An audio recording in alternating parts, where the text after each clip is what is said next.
nakita nyo naman siguro yung revelation mismo ni Senator Lacson kung paano nila talagang, kumbaga, very systematic, ano, yung kanilang operation, no, from the time na mag-planning, pati yung design ng project, pati yung pag-bid, pati yung pag-implement, talagang makikita nyo talaga na alam na nila yung gagawin nila para i-circumvent nila yung proseso.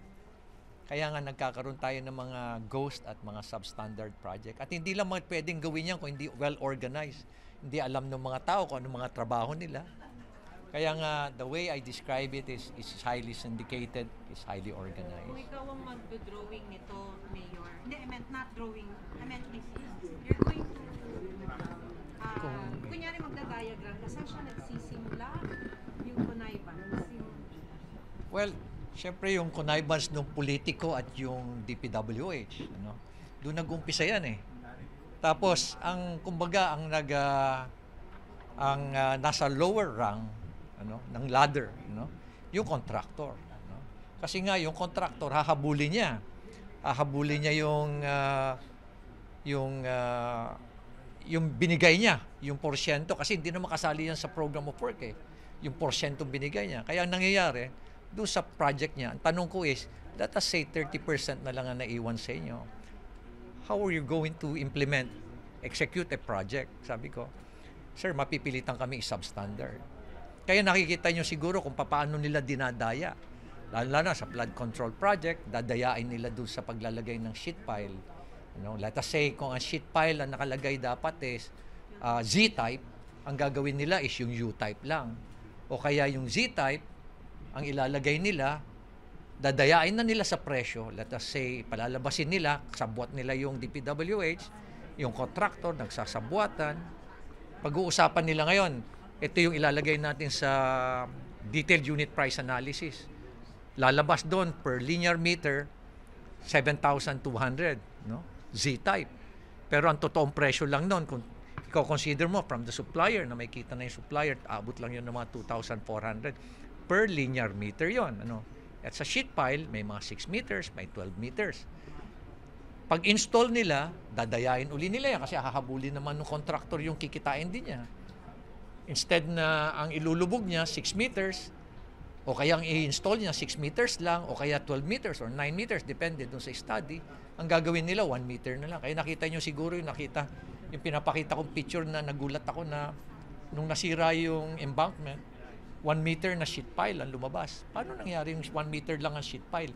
Naputol ba yung sheet pile? Sir, hindi pwede maputol ang sheet pile. Talagang ilalagay lang talaga nila 1 meter lang. Kaya, kailan magsisimula yung bayaran ba, yung pagbigayan ng padulas? Where does it start? Well, how do they do? Well, even before the bidding, no, this is what was relayed to me, ano, by contractors. Even before the bidding, alam na kung sinong panalo. Ito rin ang sinasabi ng mga sources ko sa loob ng DPWH. Alam na kung sino. And, di ba, meron naman tayong procurement law na 9184, di ba? Tapos napalitan na ng bagong procurement law. I think it's 12003 ba? No? Pero hindi naman yun ang nasusunod. No? Mayroong unwritten na procurement law. Ano? Ito na yung ina-apply sa bidding pagdating sa mga diyang kalokohan na ganyan. Ano? Unang-una, ang unang qualification ng mananalong bidder is sino ba ang pinakamalaking magbigay ng porsyento. O assuming na there are 5 bidders, 3 yung nagbigay ng pare-parehong porsyento, okay, sino ang una sa inyo makakapagbigay, pinakamabilis na magbigay ng advance? O assuming na pare-pareho sila ng date na magbibigay ng advance, ang next na parameter, sino sa inyo makapagbibigay ng pinakamalaking advance? Kaya kita nyo, it's all about money. Puro pera lang talaga yan. Mayor, paano sa tingin ninyo malilinis yung mga agencies like DPWH? Kasi ang natatanggal, ang pinag-resign lang ay mga USEC, yung mga nasa taas, kung systemic ang problema, paano ngayon yung buong agency? Well, siguro isa sa pinakamagandang ginawa ng ating presidente, nilagay si Vince Dizon doon. And I know Vince. He's a non-nonsense. I've known Vince since 2005. I've worked with him when I was in the Special Action Force, ganun din sa NTF. If you want things done, you know, that's Vince Dizon. You know. And talagang sa tingin ko, we've been talking to each other almost every day. Ano? At ginagawa niya lahat. Ano? Second is, kailangan i-adapt na ng DPWH yung open data policy na kailangan i-publish nila lahat ng projects nila yun din ang direction ni Secretary Vince nung nag-uusap kami. Ipapublish yung program of works, feasibility study, ipapublish yung ipapublish yung bill of quantities, ipapublish din yung mga geotechnical study o kaya soil test para malaman lahat. Kasi sabi sa akin nung isang source ko sa DPWH, sir, ang nangyayari kasi is from the top, sabi niya, ito yung sinabi niya sa akin, from the top, management, ibababa dun sa planning kay Yusek Cabral, ito na yung gagawin mo, ito na rin yung para sa mga congressman, ito na yon. So ang gagawin ni Cabral, gagawin niya yung plano, cut and paste, tapos sa kanya ibababa sa mga DPA, sa mga regional and district engineer. I-adapt na lang nila. Kaya makikita niya, sabi niya, sir, kung titingnan mo yung mga geotechnical study, yung mga program of work, halos pare-pareho, puro cut and paste yan. Kaya kung the only way you will be able to really determine kung talagang maayos talaga yung pagkakagawa niyan at yung talagang walang kalokohan na nangyari, pag-aralan mo yung feasibility study at yung program of work, at pati yung bill of quantities, yan yung mga documents na papag-aralan nyo. Diyan yung makikita talaga kung may kalokohan talaga yan. Kailan mo nang lalabas ang pera, Vince? Yes. Bago pa, pag kunyari, bigayan so mag-a-advance ba si contractor? Ay, talagang mag-a-advance na. Bago pa lumabas yung pondo mula sa DPWH? Ay, oo naman. Kuwan na yung kagad. Usapan na kagad yan. Bago pa lang mag-umpisa ang bidding, maglalabas ka na ng pera. Kasi ikaw ang taker. Even before sabi ko nga sa inyo, even before the bidding process, alam naman na kung sino ang mananalo. Tapos yung mananalo na, bahala na rin siya. Actually, meron na rin sistema. Aside from yung, let us say, ako yung taker. Taker ang tawag nila eh. Ako yung mananalo. Kung sino yung mga natalong quotation na mga bidders, may porsyento rin sila. O kaya, ang sistema is, hindi ko sila bibigyan ng porsyento, pero yung bid mo, ako magbabayad doon sa bid documents mo lahat. Sasali kayo, ako magbabayad. Sa next na bidding, ikaw naman ang mananalo, babayaran mo rin yung bid documents namin. Kaya umiikot-ikot lang. So maraming paraan. I had a chance to talk to another contractor. Sabi niya, Mayor, sa Region 3, ang sistema, sabi niya, ganito. Kakausapin na yung congressman, papakitaan na kagad, kakausapin na yung 20%, i-advance na namin ng 20%, pag-uusapan na lang namin yung yung 3%, yung remaining na percentage pa na matitira. Yung DPWH na, yung mga district engineer na, sila na ang magpla-planning, sila na rin ang magde-design, sila na rin ang magpapabid, sila na rin ang magbibid, kasi sa totoo lang, sila na rin yung contractor actually. Gumagamit lang sila ng ibang kumpanya, pero actually sila na yung contractor. So sila na rin ang magpapabid, sila na rin ang magbibid. Sila na rin ang mag-execute, sila na rin ang mag-inspect ng sarili nila. Tapos sila na rin ang magbibil, sila na rin ang kokolekta. Ganito ba yung nakikita niyo, sir, dun sa BGC Boys? Sa tingin ko, isa yon sa mga sistema na nangyari. Kasi yung informante ko, taga Region 3 na contractor. Kaya yung pala yun, nung pinapanood ko yung sinasabi ni Senator Lacson kahapon, saka ko naisip, ito pala yun. Isa ito siguro sa mga MO nila. Bakit yung DPWH, Mayor, yung picture ba na pinakita ni Bryce? DPWH yung namimigay ng pere. Nasaan point yun sa sindikato? Kasi nga, usually, ang DPWH, kung sino yung designated, either district engineer o kaya isang personnel doon sa sa regional office o district engineer's office, siya yung designated ng trusted man nung politiko. So siya yung mangongolekta para sa politiko. Para kumbaga siya yung cut out. Para hindi lagi ma-connect doon sa politiko, alangan naman yung contractor, i-deposit mo mismo. May mga ganung sistema eh. Kaya maraming scheme eh. Siya ang taga-kolekta, siya magdi-deliver. Katulad yung binanggit kay yung isang Yusek Bernardo, di ba? Di ba? Lumabas na isa siya sa mga kolektor din, di ba? Ganon din 'yon. O kaya kung galing sa contractor? oo, kukunin niya yung sa contractor. Siya nang kukuha. And then siya magdi-distribute sa proponent. Yeah, siya na yung magdi-distribute Si doon sa funder. DPWH. Sa funder. Oo.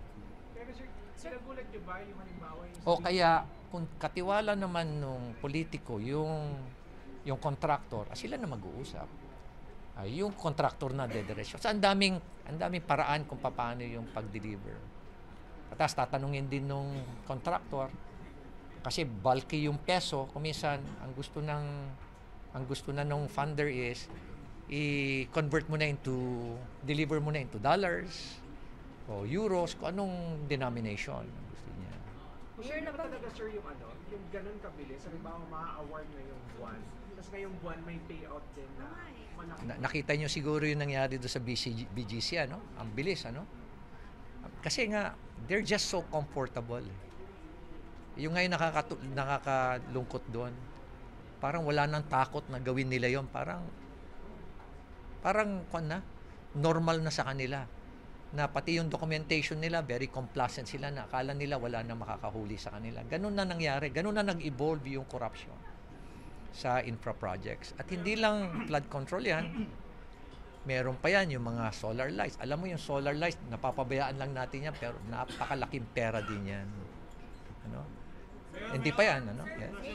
Sa basis of goods cost, tanong ko lang po, what exactly do you need, no? Para ma-control natin yung corruption? Consider niyo po ba tumakbo na presidente? I-apply yung iron hand? O i-apply din yung sabihin natin guilty until proven innocent? No, there's nothing political. Itong campaign namin for good governance, it was never political, no? This is our moral duty, it is our constitutional duty. Sabi nga natin, di ba?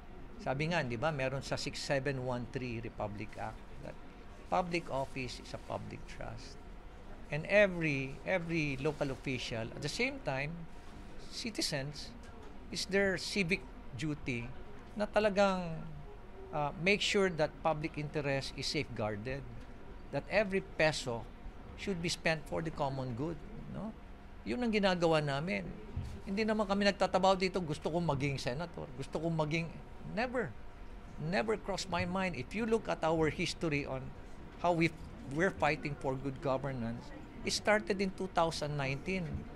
Immediately, I became mayor, nandun na yon yung good governance na crusade namin. Kaya please, wag na ho nating I'm sorry ho, no offense ho, but it's nothing to do about politics. Yung sinasabi ni Vizcaya na 20 to 25% na pupunta sa kongresista, credible yun? Well, siya nakakaalam, ano? Pero consistent doon sa mga binabanggit sa akin ng ibang mga contractors din. At yung mga ibang membro ng DPWH, very consistent. Kita mo yung mga binabanggit ko na hatian sa porsyento at magkano na lang naiiwan. Iba-iba nga lang yung porsyento. Iba-iba. Kasi depende sa project yan. Kung dun sa project natin, depende rin sa markup sa project. Let us say sa Cat's Eye. Ang laki-laki ng markup niyan. Isipin mo, bawat piraso, 9,900. O 9,000, sabihin natin 9,000. Almost 10,000. Ilang milyon yung binili nila. Kaya they can demand about 30-40%. Ganun din yung ibang project na rock netting. Ang laki-laki dyan, 40%, 35%. Sa flood control, kanyan, siguro mga nandun sa range na yan, 20-25%. Kasi nga yung markup hindi gaano. Kaya ang gagawin ngayon nung dadayain niya sa pag-install ng sheet pile, lalagyan niya ng maayos na sheet pile itong lugar na to, itong section na to. After that, yung susunod, putol-putulin niya. Alam niyo ba pag in-inspect niyo pa yan, siguro may lugar pa na walang sheet pile. Mayor, what do you make of the statements of Bryce Hernandez and Henry Alcantara? Parang naglalaglagan na sila. Well, Saan papunta to? alam mo, once na may makulong dyan, na non-bailable dyan, ay maglalaglagan lahat yan. Ako sa experience ko, being with CIDG, PNP, once na nag-umpisa na yung nakulong na dyan, maglalaglagan na yan. Sa isa rin, ang ginagawa nila ngayon, nagpupul sila ng resources, itong mga politiko, itong mga nagkakasabwatan na sila sa DPWH. Right now siguro, baka nagmi-meeting na sila, lahat. Pati na rin yung mga contractor na ayaw magsalita. They're pooling the resources, hiring expensive PR firms para gumawa ng issue, manira ng mga kami, maninira sa amin, maninira doon sa mga whistleblowers. Kaya ganun na yung kanilang tinamot. Pati si Kong Tobip, sinisiraan. Kong E.S. Bersamin, sinisiraan. Anybody na lalaban sa kanila, sisiraan. So we're prepared for it. Ganun talaga ang trabaho namin. We are always exposed to risk. May vulnerabilities kami na titingnan nila. Pero that will not at all stop us from pursuing this crusade. There's another parang band of mafia outside of Bulacan. Ay, marami yan. It's not, yung Bulacan is just one of those groups yan. Alam mo nga, kung ano yan sa tingin ko, every area merong ganyan merong ganyan. Siguro, lower degree lang, in terms of depth, in terms of intensity, siguro mas lower lang. Pero at the end of the day, it's not about,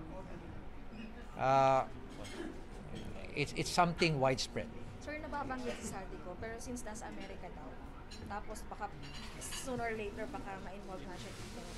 Anong magandang intervention sa government?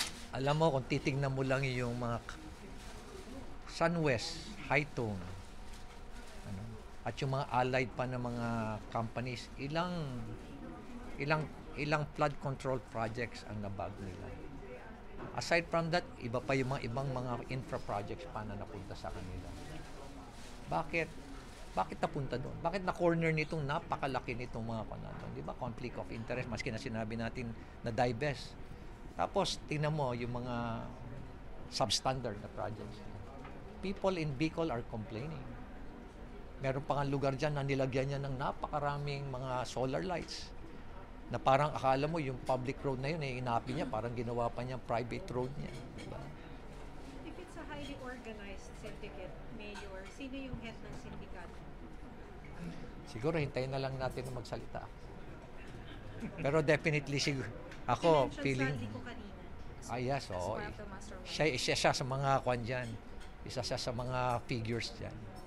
And may isa pang mas mataas sa kanya.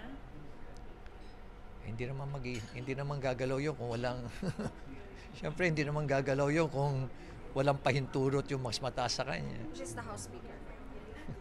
Tamang inference ng publiko. Yan. Yeah. Tamang inference ng publiko na kung sino yung mas mataas sa kanya. May Ako muna nagbigay siguro ng sagutin basbas. ngayon. Pero may nagbigay ng basbas, ibig sabihin Mayor. Meron yan. Mayor, what difference does it make po to be heard po in the Senate or in the House? Can't you expose this in the Senate? Well, siguro imbitahin na lang nila ako. Iba po, Nakakangiti. Imbitahin na lang nila siguro. Mayor, sa lawak po nito, you mentioned that this is widespread and this could possibly be nationwide. How long will it take for us to solve this flood control mess? Kaya ba ito ng administrasyon? No, it will go beyond the administration. May experience ako dyan when we investigated yung NIA anomaly.